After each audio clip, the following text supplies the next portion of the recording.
Hello students, কি ব্যাপার? আজকে পরীক্ষা দিয়ে প্রত্যেকে প্রচুর খুশি নাকি? আমিও তোমাদের মতো প্রচুর খুশি। যা প্রশ্ন বলেছিলাম, যেভাবে বলেছিলাম, map pointing 1 number, 2 number, 3 number, 5 number, পুরো কোশ্চেনটাই কমন, পুরো কোশ্চেন্সটা। এই বিষয়ে নিশ্চয়ই তোমাদেরও সন্দেহ যেটা ছিল সেটাও দূর হয়ে গেছে যে টার্গেট 89 যে কোশ্চেন্স দেয়, যে সাজেশনস দেয়, যেভাবে মক টেস্টের প্রশ্নপত্রগুলো তৈরি করে সেটা একদম গ্যারেন্টেড থাকে মাধ্যমিকের জন্য। আমি জিওগ্রাফির ক্ষেত্রেই যদি বলি, 5 নাম্বারের কোশ্চেন্স, হিমবাহের ক্ষয়কার্যের ফলে গঠিত ভূমিরূপ, এটা তো আমার সাজেশনস। স্যার একটু দেখিয়ে দিন হিমবাহের ক্ষয়কার্যের ফলে গঠিত ভূমিরূপ। বায়ুর চাপ বলয়ের সঙ্গে নিয়ত বায়ুপ্রবাহ, অর্থাৎ এর ভেতরের কোশ্চেন শুধু কোশ্চেনের টার্ম ঘুরে দিয়ে। জোয়ার ভাটা সৃষ্টির কারণ, উষ্ণতা তারতম্যের উপর ভিত্তি করে বায়ুমণ্ডলের স্তরবিন্যাস। হ্যাঁ, তারপরে হচ্ছে গম, ধান, গম, চা, কার্পাস, এদের মধ্যে থেকে বলছিলাম হুগলি, ভাগীরথী হুগলি নদীর ওপর বর্জ্যের প্রভাব, উপগ্রহ চিত্রের গুরুত্ব বা বৈশিষ্ট্য একই, কৃষি বন সৃজন, অশ্বক্ষুরাকৃতির হ্রদ, সিজিগি, অনুসারী শিল্প, অ্যালবেডো, এফসিসি, সোনালী চতুর্ভুজ।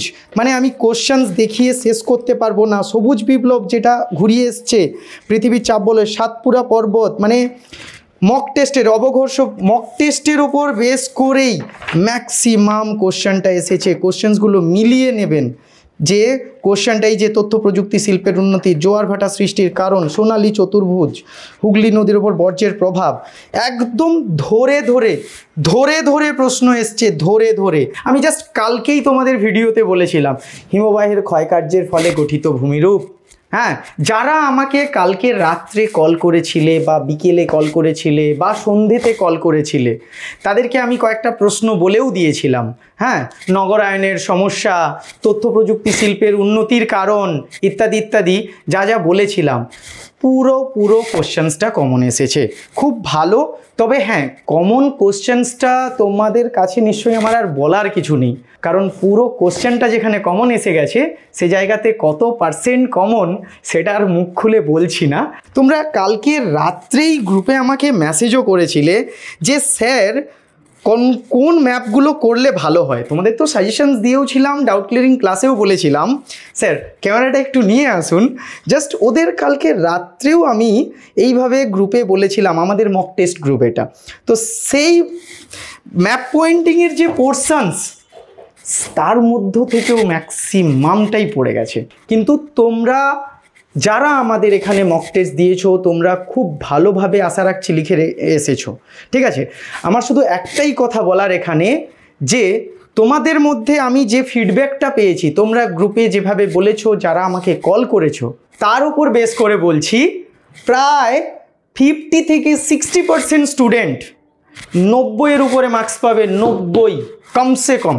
এবং আমি নাম বলছি না, কয়েকজন স্টুডেন্ট আছে যারা 100-তে 100 পাবে জিওগ্রাফিতে।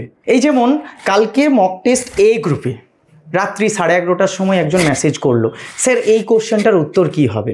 ঠিক আছে, সঙ্গে সঙ্গে উত্তরটা দিয়ে দেওয়া। বা সকাল 6টায়, আজকে সকাল 5:30 বা 6টার সময় একজন স্টুডেন্ট মেসেজ করেছে এই প্রশ্নের উত্তরটা কি হবে, অক্ষয় স্যার সঙ্গে সঙ্গে উত্তরটা রিপ্লাই করলেন কিছু সময়ের মধ্যেই। ঠিক আছে, কালকে 8:30টার সময় একজন স্টুডেন্ট মেসেজ করলেন বাথরুমস নিয়ে সম্ভবত কোনো একটা কোশ্চেন্স ছিল, সঙ্গে সঙ্গে উত্তরটা প্রোভাইড করে দেওয়া। এই সহযোগিতা আশা রাখছি তোমাদের ভীষণভাবে কাজে লেগেছে। অর্থাৎ ওভারঅল দিক থেকে আমরা হয়তো তোমাদের ভালোভাবে সহযোগিতা করতে পারছি এবং আরও ভালো সহযোগিতার জন্য আমরা প্রস্তুত, যাতে তোমরা ভালো রেজাল্ট করতে পারো।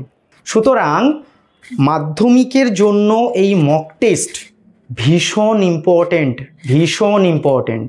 যারা হয়তো যোগাযোগ করে উঠতে পারোনি বা তোমাদের হয়তো যোগাযোগ করার পরেও তোমরা হয়তো গুরুত্ব দাওনি, আমি বলবো না যে তোমরা ভুল করে ফেলেছো, তোমরা অসম্ভব ভালো পরীক্ষাও দিয়েছো, তোমরাও ভালো রেজাল্ট করছো হয়তো, বা হয়তো ভালো গাইডেন্স পেয়েছো, আমি সেটা জানি না। কিন্তু যারা এখনও পর্যন্ত পরীক্ষার জন্য এবছর নিউ 10, তারা আমাদের ভিডিওগুলো একবার দেখে নাও যে কতটা পার্সেন্টেজ কোশ্চেন্স কমন এসেছে। যারা 2026-এ মাধ্যমিক দেবে, যারা এবছর নিউ 10, তোমরা এখনও ভাবছো